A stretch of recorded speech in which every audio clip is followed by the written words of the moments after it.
বরুণ ধোঁকা দিচ্ছে কৃত্তিকে, অন্যদিকে সোনিয়ার কারণে অভয় ভুল বুঝলো শ্রদ্ধাকে। হ্যালো বন্ধুরা, কেমন আছেন সবাই? আশা করি সবাই ভালো আছেন। ভাগ্যরেখা সিরিয়ালের আগামী পর্বের আপডেট নিয়ে চলে আসলাম আপনাদের মাঝে।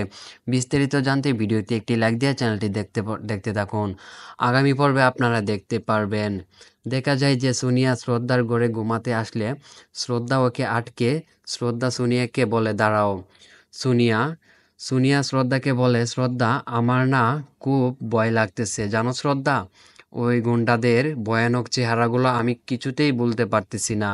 এখন তো আমি জেগেও ওদের মুখ দেখতে পারছি। শ্রদ্ধা বলে, আমি বুঝতে পেরেছি সোনিয়া, কাল তুমি অনেক ভয় পেয়ে গেছিলে, কিন্তু সোনিয়া তুমি এভাবে কতদিন থাকবে? কেননা আমাদের কোনোদিন নিজের ভয়ের সাথে মোকাবেলা করতেই হবে। এভাবে অন্যের ঘরে ঘুমানোটা ঠিক নয়।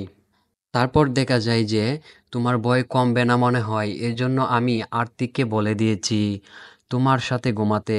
আরতি তোমার অনেক কেয়ার রাখবে, তুমি চিন্তা করো না, তুমি নির্ভয়ে ঘুমিয়ে যাও এবং আমি বাকিটা দেখতেছি। তারপর দেখা যায় যে তোমার কিছু হলে, দরকার হলে আমরা সবাই আছি তোমার সাথে।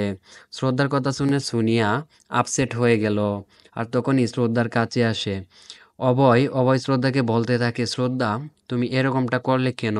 তুমি বাইকে আফনির থেকে দূরে থাকতে বলছো কেন?